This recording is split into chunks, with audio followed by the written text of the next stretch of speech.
Tumutulong na ang NBI sa paghahanap kay suspended Bamban Tarlac Mayor Alice Guo. Sumuko na lang. Iyan ang pananaw ni Senator Sherwin Gatchalian kay suspended Bamban Tarlac Mayor Alice Guo matapos ilabas ng Senado ang arrest order laban sa kanya. Ako po ay isang Filipino. Lalo-lalo na po hindi pa ako spy. Kasi hindi ka Pilipino, ang titibay na ng ebidensya. Siguro naman, kaya mo nang humarap sa Senado. Tapusin niyang sagutin ang aming mga tanong. Alice Guo aarestuhin na pero mukhang natakot at nagtago na dahil hindi pa rin ito nahahanap ng autoridad. Inilabas sa media ngayon ang inihandang lugar para kay Alice Guo at pamilya nito kung sakaling mahanap o sumuko ito sa Senado. Mayon din kay Escudero, tinitiyak ng Senado ang kaligtasan nito. Kaya nagbigay sila ng maayos na matutuluyan at access sa telepono at iba pang gadgets. Mas uminit lamang ang tensyon at issue tungkol kay Alice Guo dahil sa kanyang mga pabago-bagong statement tungkol sa kanyang tunay na katauhan. Tapusin niyang sagutin ang aming mga tanong. Malinaw na hindi siya homeschooled dahil lumabas ang tunay na school record niya sa isang paaralan sa Pilipinas sa Grace Christian High School. Nasaan na ngayon si Alice Guo? Ang pagtago ba nito ay indikasyon na tunay ngang may kinalaman siya sa mga nasasangkot na krimen? Yan ang ating aalamin.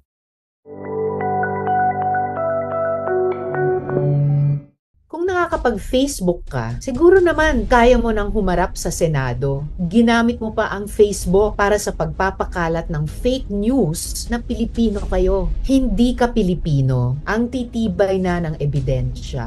Tila galit na si Senator Risa Hontiveros dahil sa paulit-ulit na pag-absent ni Alice Guo sa mga pagpapatawag sa kanya sa Senate hearings. Matapos masangkot at paulit-ulit na pagpapatawag sa Senado, si Alice Guo nakuha pang mag-post sa kanyang Facebook page na ngayon ay nabura na tungkol paghingi ng simpatiya sa kanyang sinasakupang bayan ng Bamban, Tarlac.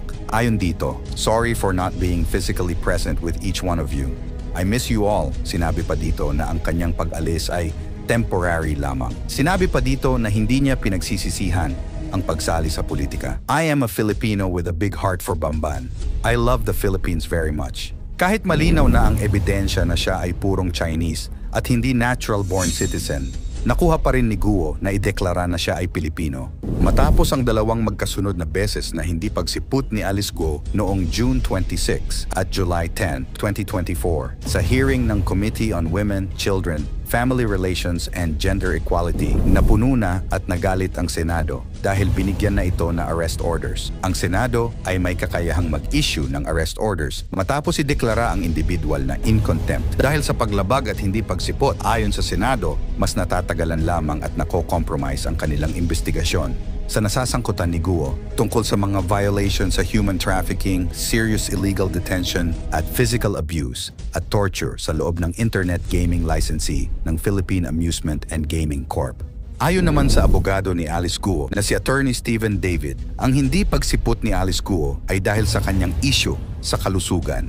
Ayon dito, na trauma umano sa mga pangbabatikos mula sa publiko na naapektuhan ang mental at physical health nito. Sa isang panayam noong Lunes sa Radyo 630, nasabi ni David sa radyo na nakausap nito si Guo. Binigyan naman umano ng advice si Alice Guo na dapat lamang itong sumipot sa Senate hearing at hindi nito kayang magtago lamang panghabang buhay. Ayon sa abogado, mas nangingibabaw ngayon kay Alice Guo ang takot para sa seguridad at buhay dahil sa magkabila-bilang mga aligasyon at pananakot sa kanya. Nakatakdang arestuhin si Guo at ang 7 pa nitong mga kasamahan na parehong hindi sumisipot sa Senado. Ang natagpuan lamang sa bahay sa Bamban, Tarlac ay isa. Si Nancy Jimenez Gamo ay ang accountant ni Alice Guo. Ang mga 7 sangkot sa arrest order ay sina Dennis Lacson Cunanan at ang mga sinasabing kapamilya ng mayor na sina Sheila Leal Guo, Wesley Leal Guo, Jianjong Guo, Simon L. Guo, and Wenyi Lin. Matatandaan na si Dennis Cunanan, isang dating government official, ay nasangkot at convicted sa dating pork barrel scam at ngayon nasasangkot sa sinasabing mga illegal schemes sa loob ng Pogo. Ang huling impormasyon mula kay Senator Sherwin Gatchalian ay nagsasabing si Guo ay nasa Pilipinas pa rin, ngunit hindi makaalis ng bansa dahil sa hold departure order na inilabas laban sa kanya. Ang Philippine National Police, PNP, Bureau of Immigration at iba pang law enforcement agencies ay nagtutulungan para maipatupad ang warrant at matagpuan si Guo. Mayroon ding mga imbitasyon sa publiko na magbigay ng impormasyon upang matulungan ang paghahanap sa kanya. Inilabas sa media ngayon ang inihandang lugar para kay Alice Guo at pamilya nito kung sakaling mahanap o sumuko ito sa Senado. Makikita ang isang malaking kwarto na may 3 double-deck bed. Kumpleto din ito dahil mayroong maliit na kusina at banyo. Ayon din kay Escudero, tinitiyak ng Senado ang kaligtasan nito, kaya nagbigay sila ng maayos na matutuluyan at access sa telepono at iba pang gadgets. Mas uminit lamang ang tensyon at issue tungkol kay Alice Guo dahil sa kanyang mga pabago-bagong statement tungkol sa kanyang tunay na katauhan. Umugong ang issue ng kanyang pagkakasangkot sa mga illegal na pogo operation sa kanyang lugar sa Bamban at ang kanyang hindi malinaw na pagsasabi ng totoo tungkol sa kanyang identidad. Malinaw na hindi siya homeschooled dahil lumabas ang tunay na school record niya sa isang paaralan sa Pilipinas sa Grace Christian High School. Ayon sa record, estudyante ito sa nasabing paaralan noong grade 1 hanggang 3. Lumabas din sa record ang dokumento nitong alien birth certificate na ebidensya na kanyang pagiging Chinese citizen. Mahalagang madakip si Alice Guo upang matamo ang hustisya at mapanagot siya sa mga aligasyon laban sa kanya. Sa pamamagitan ng kanyang pag-aresto, magkakaroon ng paglilinaw sa mga kasong kinakaharap niya, gaya ng pekeng pagkakakilanlan, koneksyon sa iligal na pogo at espionage. Ang pagdakip sa kanya ay magbibigay ng kapanatagan sa mga biktima ng human trafficking at iba pang krimen na nauugnay sa kanyang mga aktibidad.